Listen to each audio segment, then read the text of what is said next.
describe that moment, when you first realized that you were having an NDE and what that experience was, like for you. Yeah, so the moment that you leave your body, which every soul will eventually access this information. Mm. The moment you leave your body, you remember your true state, your home again. And so that's what that was like for me. It was remembrance of who I am, who we all are, and where we come from. And once that is fully remembered, only when that's fully remembered is when you could say your soul is fully present here, because then you see past all of the illusions, pretty much. So, I mean, in the shortest way possible to explain that, that's pretty much what took place there, Um, Do and you, even with Mhm. yourself, Yeah. with near-death experience, you died. So, what is it at that point that you see and you access? You remember your heaven, you remember your home, your divinity, Yes. and it's probably the reason why you are doing what you're doing now. You see, which then becomes a mission to wake people up to the other side, which is considered on the other side the great work. I wanted to ask you because Yeah. we both had that out of body experience. Does everybody have the potential to have an out of body experience? Everybody does. Yeah. And I want to go back to what you said before, and I'll answer that as well. But you sense the freedom or burden lifted off you, because once you leave here and you have the out of body state, you experience true freedom again. Yeah. You experience the ultimate expression of freedom with no limitation. That's what happens. And you also experience that there's no judgment towards you. You could just fully be yourself. And there's no greater freedom than that. Because right now people live in this place, this realm, where they feel they need to be something other than their true self. And this creates enslavement to you, the individual, your soul, and your self-expression. You see? So the moment you leave, you realize you are not beholden to anybody besides yourself. And at that point, you are free to do as you wish, as every soul is. And every soul can do this. That's the thing. So some people have a near-death experience, and they need the near-death experience to remind them who they are here, to set them on a path of doing this mission, of that which you have changed your life to do. You see? Same with me. Because what you realize once you leave and you access that place, there is only one truth. And that one truth is your home. And it becomes the greatest mission to wake people up back to their home. Because it's only then, when you're there, you will experience the true divinity of freedom and love again, of that which everybody seeks. Everybody. And everybody can have a controlled out of body state, because you're shutting down the body to a state, and then you leave. It's no different from near death. And to not feel that, or to then put yourself in a place where you don't feel this is true or can be done for you, it's because you yet do not understand the true potential that lies within you. Because we all have it. There's nothing that has happened to you, nothing that has happened to me, that no one else, or it's limited to one person or individual. Everybody's going to experience this one way or the other. It's just very unfortunate when you wait to awaken yourself to this truth just on the end of your experience here.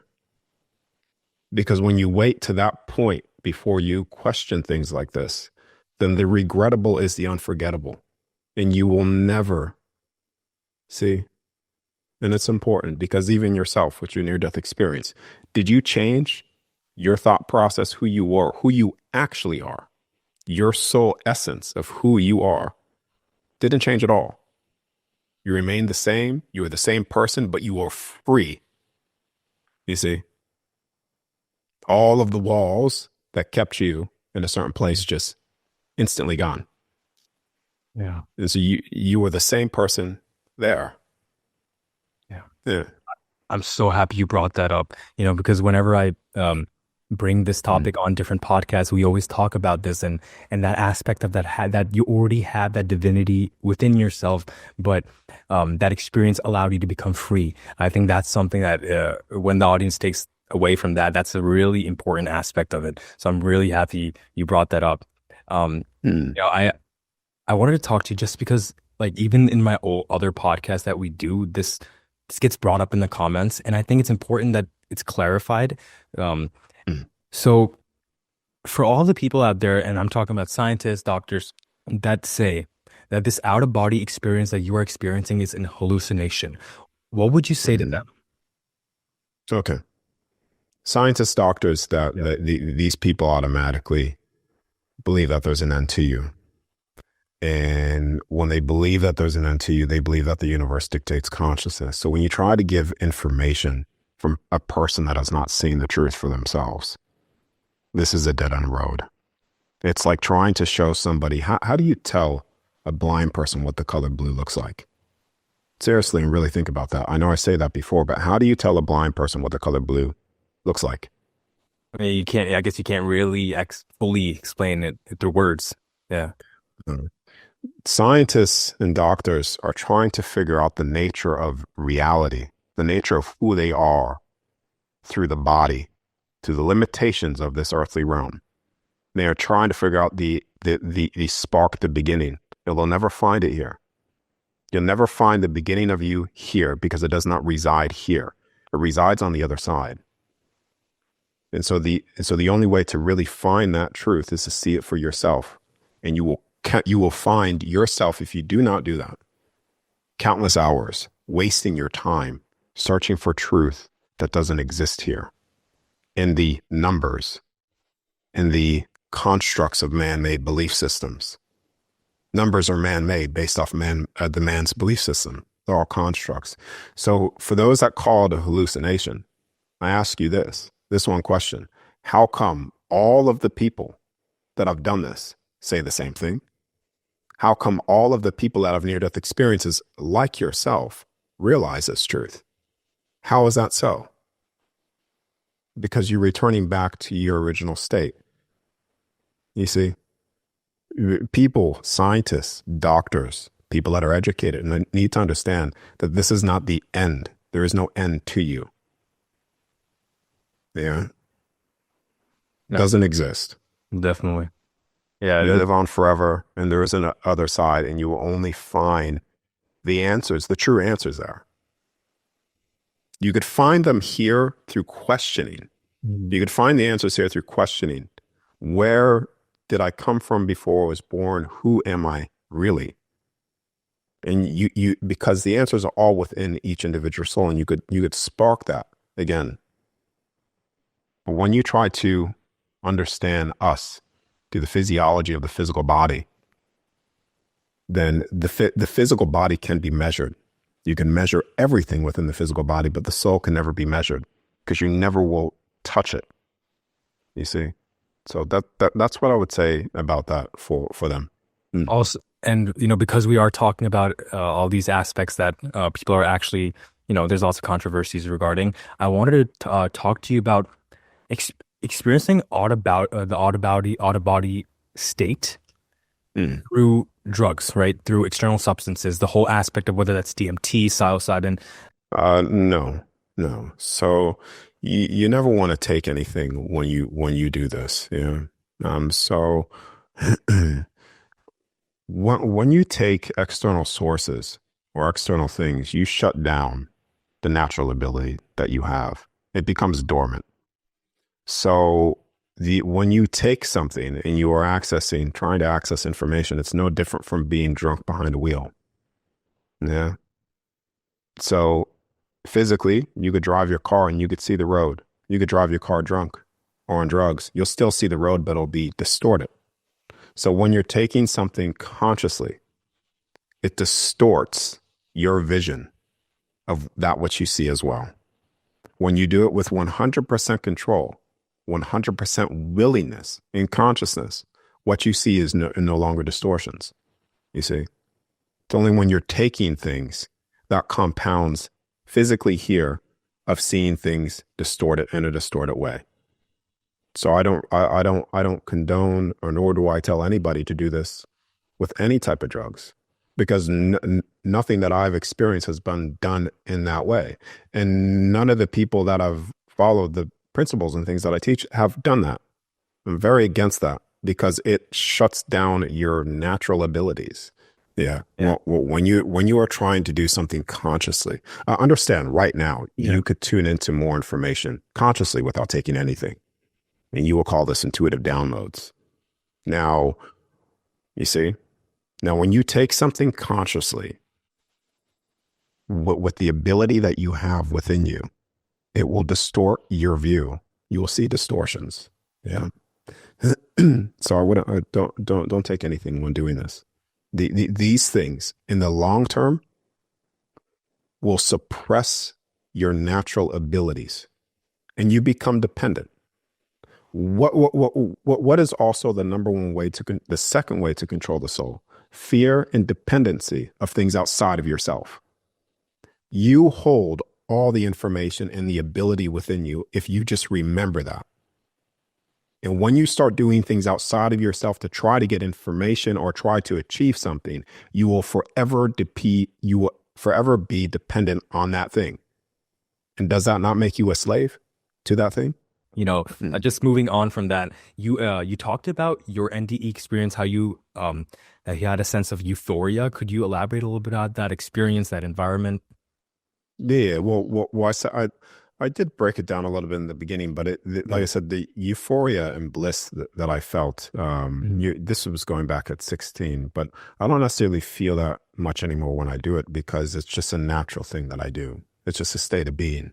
So like the same person that I'm here right now speaking to you is the same way that I would speak to you on the other side. Yeah. So it doesn't necessarily change, but in the beginning when I 16, that experience was the first time that I felt that bliss. And the bliss came from me realizing my true home again. That freedom that we all have. The freedom that I was not beholden to anybody or anything besides that which I desire to do. And that was like, you're talking about, it was a feeling that kept on expanding and it never stopped because I released myself from all fear, from all prisons. Yeah. And there's nothing that could compare to that feeling. But yeah, the Also, first time. we were talking about death before. I want to just dive into that a little bit, and I'm gonna ask two. There's two definitely big questions that I'm gonna bring up. I'll start with one that just I always bring up when I'm talking about this because it's such a heavy. It's because of social media. It's everywhere. Cryonics, cryogenics, the whole aspect. Because we are talking about death and how the body doesn't. Body might die, but that's not who we are, so we live forever. But at the same time, the social media videos of actual labs, all these things where people are freezing themselves, they're saying that, what, if we have a disease thousands of years in the future, if we defrost ourselves and we can cure ourselves there. I would love for you to clarify, in different perspectives. Okay. So you're talking about freezing of the body to maintain its essence. Yeah. Yeah, like yeah, So yeah. yeah, no, I got you. So can that be done is yes, it's already being done. And that's the thing.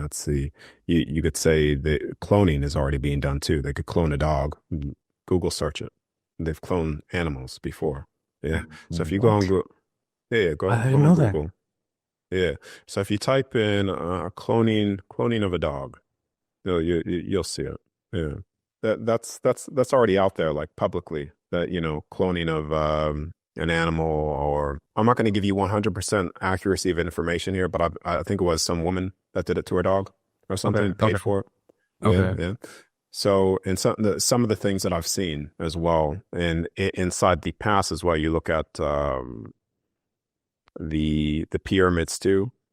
Yeah, they already had this technology and they still use it to a degree now. Now, would your consciousness still be in that body? No, I wouldn't say so, because you're still leaving Yeah. So if the body's shut down and you shut down the body, stop the heart, you stop the electromagnetic field of the physical body, and then you leave it. Yeah.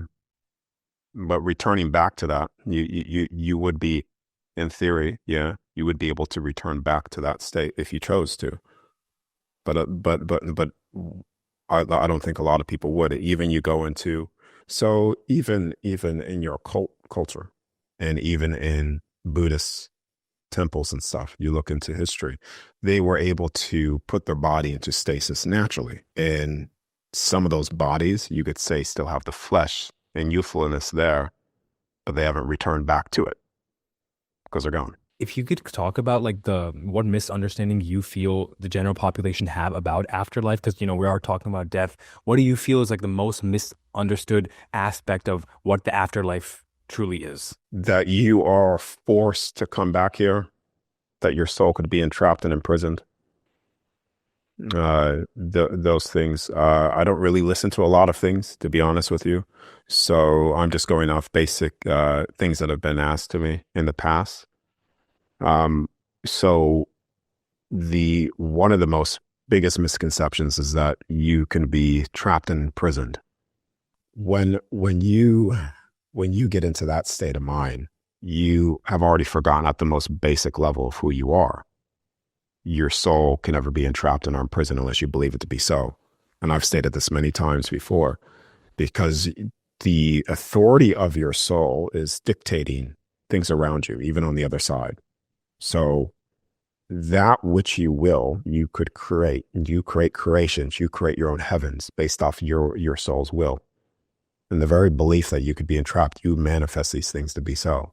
So that would be one. And because a lot of death has a lot of fear attached to it, you see? And the fear, there's a lot of fear in the death process, or NDEs, out of body experiences as well. The fear is there because people think that something could happen to them still, because they're still, even though they leave the body, still afraid of some form of death, or non-existence. And you always remain, you always live forever. You are an eternal being. This never goes away. And yeah, I would say that's the misconception, the big misconception there. Before we do that, you just one word you talked about manifestation, right? You said a big word. Mhm. Can you just talk a little bit about that and the power of manifestation before we talk about consciousness and AI? Okay, so Yeah. your body, your soul, manifestation is just the creation based off the will of your soul, the spoken word. Physically, manifestation happens here when you imagine something first, and then you take the steps to create it here, and you're manifesting your will. So you could replace manifestation with will. Yeah. The will of the soul. Physically, we do that here. When you're out of your body, you do that, but it's very quick. Yeah. So manifestation is constantly, whatever you are constantly putting in the forefront of your consciousness will start to create your reality in a sense. And you could do this also physically too. There's people that do this physically. You could take, for instance, you know that what you feel, how you feel, what you speak influences the cells of your physical body. Yes? Okay. And I brought up in many discussions in the past, they've done this with water, that water could be programmed, and that your body is a form of water. So even your will here, physically, will start to change the way that the cells express themselves. And when you step into a place of love, your heart, truly love, then this is what is where the true power is. You see? And as soon as you are on the other side, what is heaven? What are the heavens of everybody? What is, or whatever you would like to call it, the paradise, the bliss? What is that? That's done from your soul's will, your soul's place of joy and fulfillment. But ego, you could say this is one of the spiritual warfares. I would say when when you died, Aryaan, okay, Aryaan, when you died, Mhm. were you not the same? I was this. I mean, when I died at that moment, I was the same. Yes, I believe so. Exactly. Yeah. Okay. Your personality, who you were, was the same. So Mhm. let me ask you this. Why would you try to rid yourself of your ego when even when you leave here, you remain the same? Do you see? Yeah. So you're saying Okay. ego is something that you're not, it's not that you have to remove the ego to become truly free. That's not like that's not what you have to do. Mm, Yeah. replace the word ego with soul experiences. Okay. Yeah. So your soul experiences everything that you've experienced from the beginning of your first thought to where you are right now is everything of who you are right now is the perfected version of you here right now in forgetfulness of the rest of you and the experiences that you've had. And you would call this ego, you expressing yourself in a certain way. It's ego. And I know that this could be misinterpreted in many different ways, but you, when you died, you remained the same. Every person that leaves here remains the same. The only thing that gets added to you is memories of why you do things, who you are, why you express the way you express yourself. So if you were to get rid of ego with understanding that is your soul's experiences, you would in essence be wiping your memory and all your soul's experiences, putting yourself back to a blank slate. You could say, turning yourself into a baby soul and making you very easy to be controlled over another soul's will, not yours. Yeah. You do Yeah. not you do not who you are does not change. And I say that with all respect No, towards no, you of as course. well. Do you feel like when we're like that innocence and purity that a baby has, because this is what we were talking with the other guests, do you feel that is the purity that you are looking for eventually when you become free? It's that original state of when you were that full innocent when you Okay. did not care. Or could you a little talk or elaborate on that? Okay. So no, what is a baby? And I'm referring this back to you because you've had a near death. So Yeah.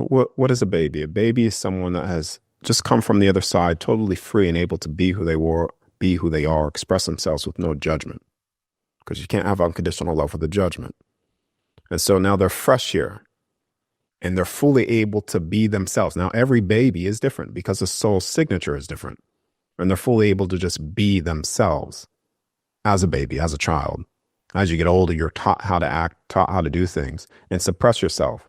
So then when you die, you say you return back to being a baby, which is then returning back to you being your original self. Not necessarily that you are a baby, but you are in the same energy signature of being yourself without judgment, free to be, without any burden. You see? So that's where those tie in.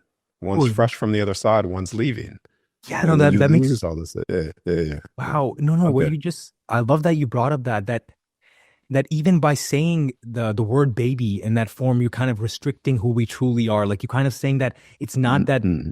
right? Is that what you're trying to say? That we're restricting by even talking about that baby form and that innocence, that purity, that we're beyond that because we've been before that? Like we've been Yes.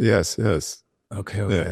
Yeah. So it's not even so when children come in here, they're not children. Yeah. They're not babies in that aspect. They come in here just the same way that you've come in here. From the other side with experiences that you've had and full awareness and your ultimate authority on the other side to do as you will, and then come into here. So this place that we are gives you the illusion of birthing another soul, creating another soul, having that babyish sense, but it's not, there's still another soul and the children aren't even yours. So even when you are a father or a mother, you view them as your children. They are not yours. And to view it as that is to have restrictions and control over another soul. And if you feel you could control another soul, then you can't have ultimate expression of freedom with a limitation. So therefore, you are enslaving that soul. You see? I would love for you to talk about how meditation helped you come to this point, you know? Well, What is meditation? Meditation is basically a form and a tool to put your brainwave in a certain state to access information. Yeah. So I don't necessarily meditate consciously. You could say when I leave my body, that's a very deep meditation. But all through my life, all here right now, exactly what you see is exactly how I am. So when you could 24/7 be in the state of just peace, then you are in the ultimate form of meditation, because that's when things start to come into you. You start to feel things, intuitive downloads, insights. Yeah. So, for someone that is so bombarded with life and so bombarded with the things that are going on in life in terms of fear, stress, it would be of your best interest to try to do some form of meditation, and not a meditation in a way where it is just, I'm going to just sit there and do nothing, but with intention. Have intention behind that, what you do. So, I mean, I don't have a lot of information to give you specifically on that, just because I'm I'm, I'm always in that state anyways. I mean, that's not coming from a place of just telling you this or telling you that. It's just, that state of being is just a natural state of being. Yeah. I wanted to go talk about artificial intelligence a little bit. Okay. So Okay. according to you, do you see technology, especially artificial intelligence, playing a role in facilitating or hindering spiritual experiences like OBEs? So there's a lot of technology that's hidden from people, and we are only getting the tip of certain technology now. Now, this technology, yes, when you become dependent on things outside of yourself, it will suppress your natural abilities. So, for instance, did you ever hear of Project Looking Glass? So Project Looking Glass is you could say, a organization, part of, affiliated with the government system, that created technology to look into future events. Okay. And they do this through, yeah, if you look it up online, you'll see some information, whistleblowers and things like that. Okay. And yeah, so AI is another form, not necessarily a future, but it's another form of technology that is used, and it's much more advanced than what we are being given now. And now I say these things for this reason. If a piece of technology could look into potential futures, but you could come out of your body and see potential futures as well, why would you make yourself dependent on a piece of technology when you are the ultimate form of technology? Yeah. Why would you make yourself dependent on AI trying to give you information when all of the information that you seek already resides within you of the truth of who we actually are? AI is tuning into information that we have created it to tune into in terms of the internet. But right now we have a field around us, an energetic field that's all around us here right now. And we can naturally tune into this. And when you become too dependent on things outside of yourself, you suppress your natural gifts and your abilities. So it would be in your best interest to constantly focus on yourself and your abilities, always. Yeah. Yeah. You could say as well, too, and I'm going to use a different word here. Maybe some people will understand it. You could say the more that you become dependent on technology, it's because you have a weak spirit within you. Yeah. Which makes you dependent on these things. Yeah, no, I actually agree with you on that. Um, I also wanted to talk to you because, a lot of the viewers that will be watching this video, especially because the way we are talking, kind of connects with that, is Mm. people that are on their journey, but they're still seeking purpose in life. And I mean, this happens. It happened personally with me, and I know a lot of people that are our subscribers that have gone through this, where are either going through dispassion, Mm.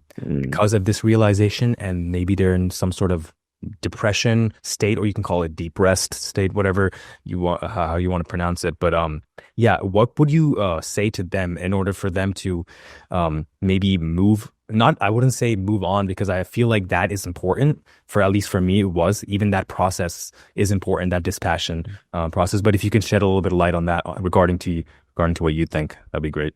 People that are lost, people that are lost with information, they don't know what to do. I'm going to tell you this one thing here. Yeah. People may have a mission in life. They may want to do something. Well, if that's musician, acting, if that's spreading the message of the other side, many people may have many missions, things that they want to do. But where does this, in essence, what's the core of it? What's the core of what people are seeking? What someone really is seeking is true love again.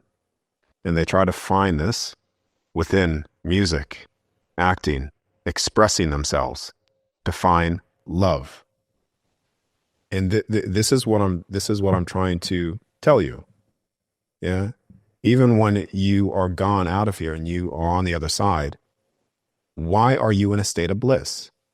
Because you are finally free in love. Yeah. And so every single mission, even if you do not see it, it comes down to love, the true meaning of it, the true expression of it. And so when you are in the state of depression and trying to find something, I would actually ask yourself, what is it?